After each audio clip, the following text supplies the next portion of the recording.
Ethan Harrison's quiet vacation took a devastating turn when his elderly mother was attacked by a group of fake HOA enforcers with no real authority.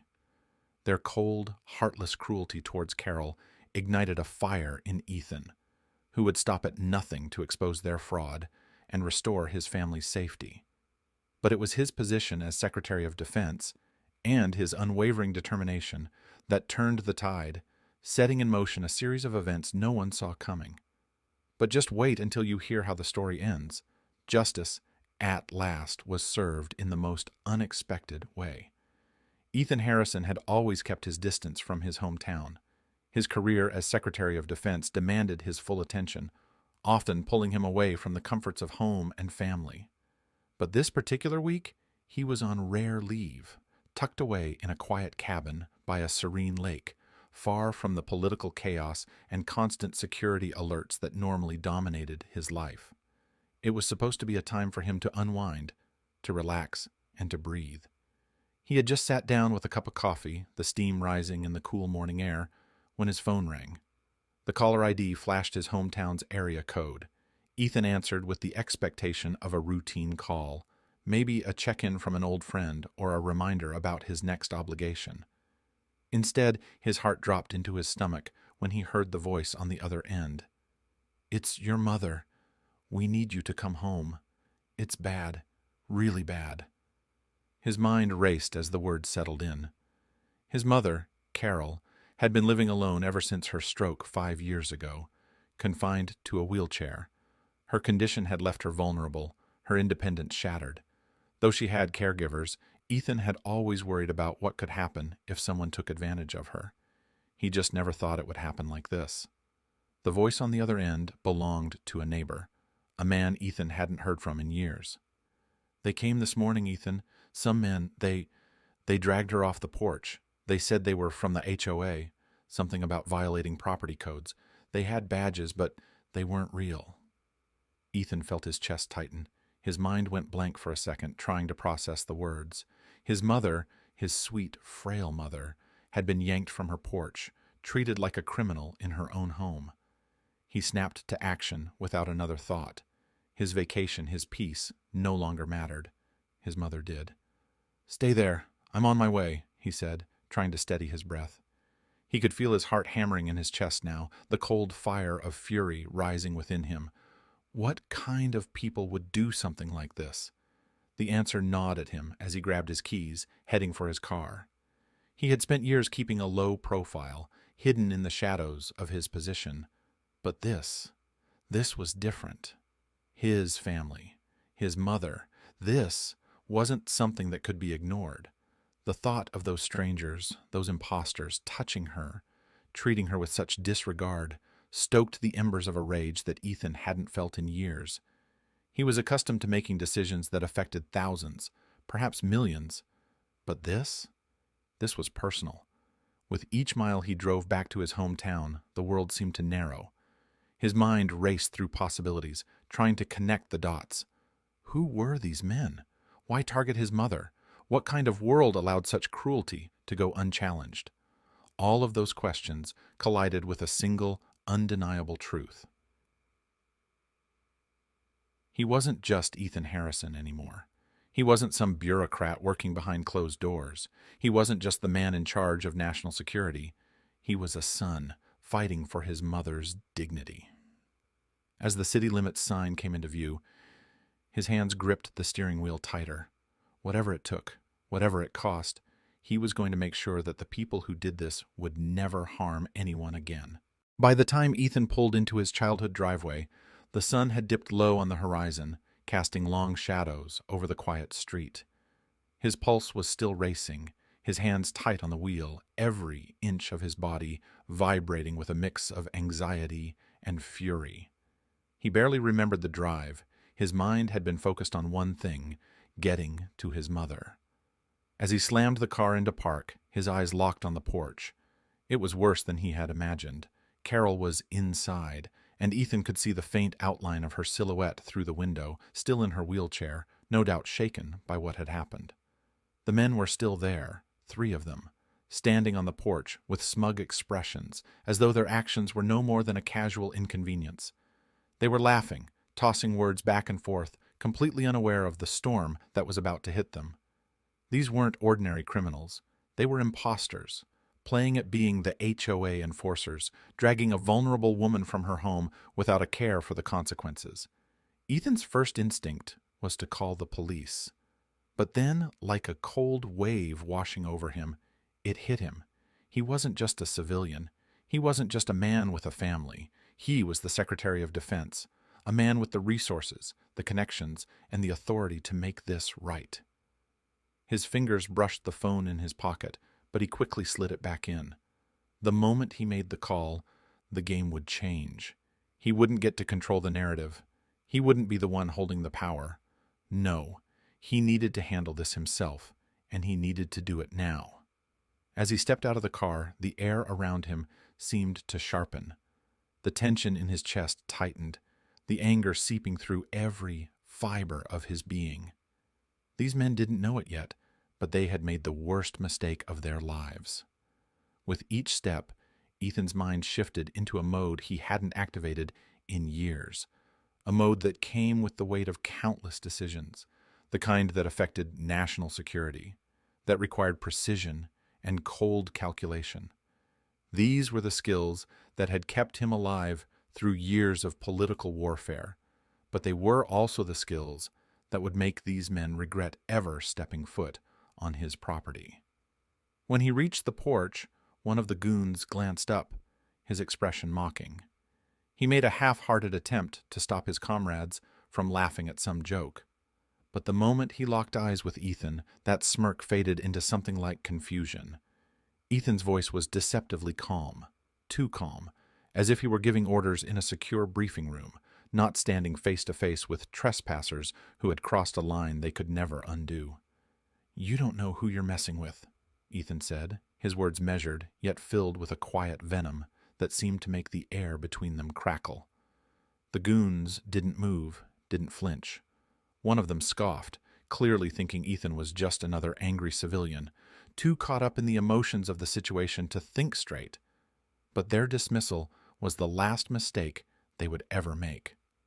"Yeah, right," one of the men sneered, looking him up and down, no doubt trying to make sense of the tall, imposing figure in front of him. "And who the hell are you supposed to be?" The answer came like a punch to the gut, cold and undeniable. Ethan straightened his back, his presence suddenly larger than life, like the weight of his office filling every inch of the space. "I'm the Secretary of Defense," he said slowly, making sure each word hit with force. "And you've just made the biggest mistake of your lives." The goon blinked, then looked at his companions, clearly unsure of what to do. They had expected fear, confusion, maybe even a compliant plea for mercy. What they hadn't expected was a man who was calm, composed, and in control of a power they had no understanding of. Ethan took another step forward, his eyes cold, his jaw tight.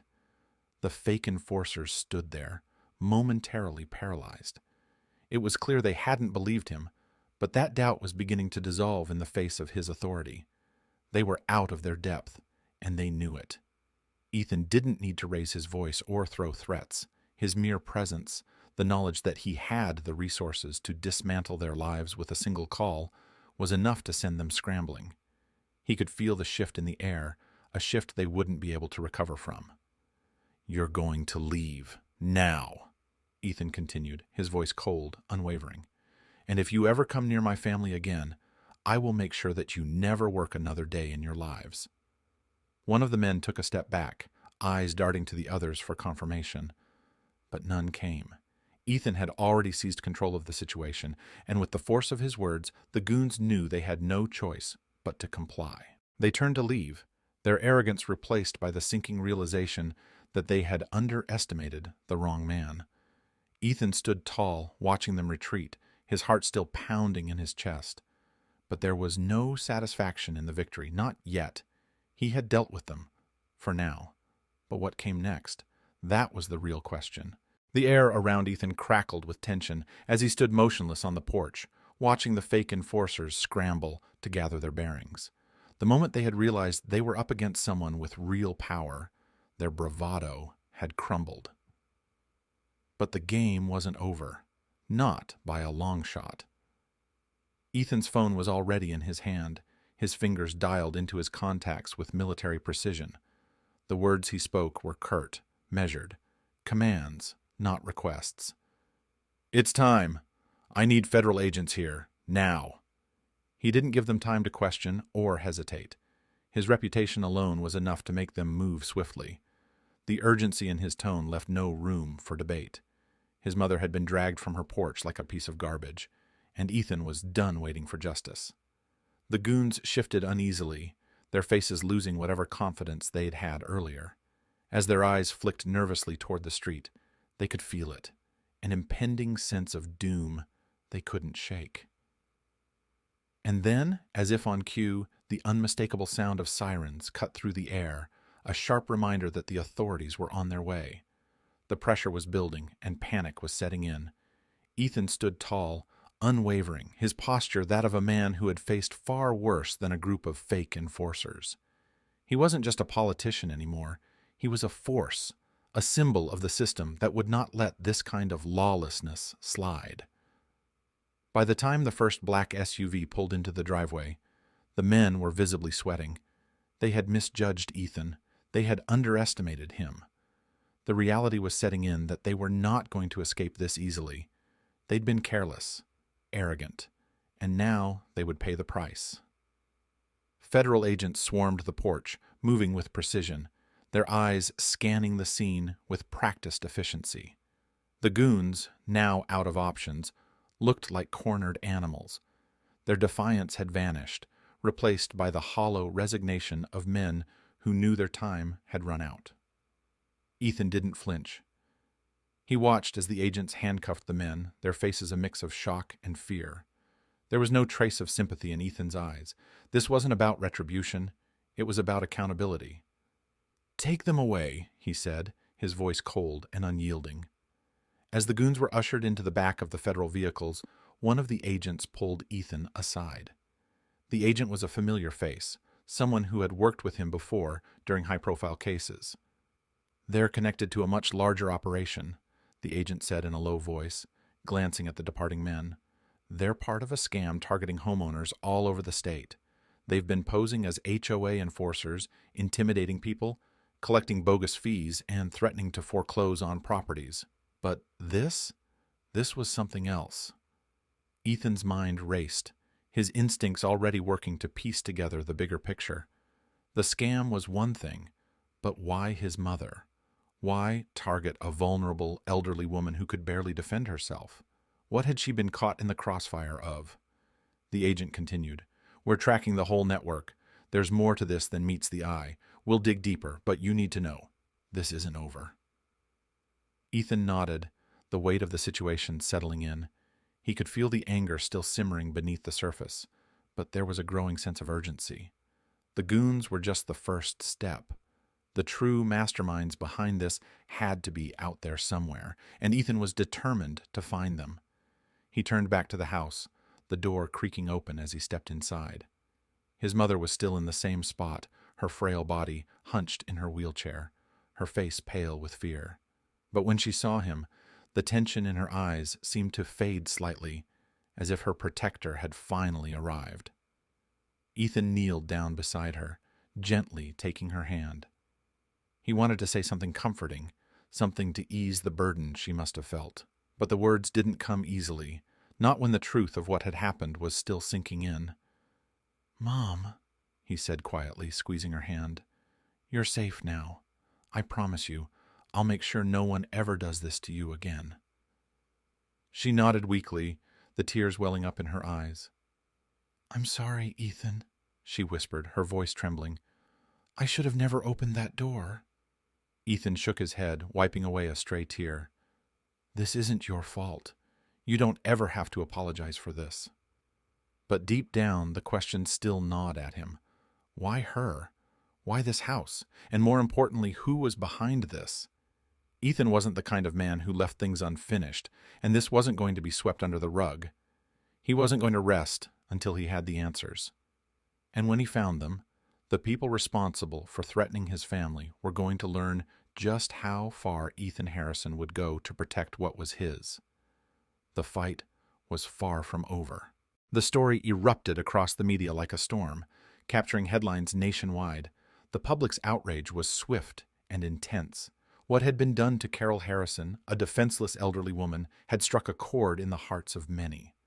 The details were ugly. Fake enforcers posing as legitimate authority figures, terrorizing homeowners and swindling them for money. But now, with the arrests of the perpetrators, the truth was out, and the scandal was unfolding with all the force of an unstoppable wave. News outlets were abuzz with the details of the fraud, and the story quickly became a symbol of justice triumphing over corruption. Ethan, once a figure who moved in the shadows, now stood in the spotlight. His quiet, steady demeanor in the face of his mother's mistreatment had struck a chord with the public. It wasn't just his position as Secretary of Defense, it was the sheer determination and love he showed in protecting his family that made him a hero in the eyes of many. The satisfaction for Ethan wasn't just about seeing the criminals arrested or their network dismantled. It was about the justice he had fought for and the weight that had been lifted from his shoulders. The fear that had gripped his mother's life, the terror she'd lived with every day, was slowly beginning to fade away. Ethan sat beside Carol on the porch, their eyes catching the warm light of the late afternoon sun. The silence between them was comfortable now, peaceful. Carol, her frail hands still trembling ever so slightly, rested her head on Ethan's shoulder. There was something in the way she looked at him now, a deep gratitude and a trust that had been restored. Her eyes, once filled with fear and uncertainty, now reflected relief. Ethan glanced at the horizon, his thoughts momentarily drifting from the events of the past few days. He could feel the weight of everything lifting, not just for his mother, but for himself as well. He had always been used to keeping his emotions locked away, buried beneath layers of responsibility. But this fight, this battle for his family's safety, it had unlocked something inside him, something deeper than duty. "Are you okay, Mom?" Ethan asked softly, his voice steady but filled with concern. Carol nodded, a quiet smile breaking across her face for the first time in days. "I'm fine now, Ethan. I'm fine." For a brief moment, it was as though the world had paused. Everything was right again. Ethan's heart, which had been tight with anger and worry, began to soften. They had made it through the storm, and though the echoes of the ordeal would linger for a while, they could now rebuild. Carol was free from the fear that had overshadowed her life for so long. As Ethan sat beside her, he felt something shift within him, a sense of purpose that went beyond duty. This wasn't just about his career or his power. This was about what mattered most: family, loyalty, and the fight for what was right. It was a reminder that sometimes the greatest victories come not from grand strategies or battles won in the halls of power, but from standing up for the ones you love. Ethan had fought not as a man of politics or influence, but as a son. And in the end, that was what had made all the difference. He had not only won justice for his mother, but had reminded himself of the strength of his own convictions. He had proven that even in a world filled with corruption and deceit, there was still space for integrity, for truth. The satisfaction wasn't just in the victory, it was in the peace that followed. Carol's recovery, both physical and emotional, was slow but steady. Each day she became stronger, more confident, more herself. Ethan had given her that peace, and for that, he felt a profound sense of vindication. Justice had been served, and Ethan's world, once shaped by bureaucracy and authority, had shifted. He would never be the same, and neither would his relationship with his mother. They had come through the fire together, and though the flames had burned brightly, they had emerged stronger. In the quiet of the porch, as the evening sky deepened into shades of purple and gold, Ethan finally allowed himself a moment of peace. He could hear the distant hum of traffic, the rustle of the wind in the trees. For the first time in a long time, everything felt right. Justice had been done, and the world would know that no one, not even the most powerful criminals, was untouchable, not when there was a son willing to fight for his mother.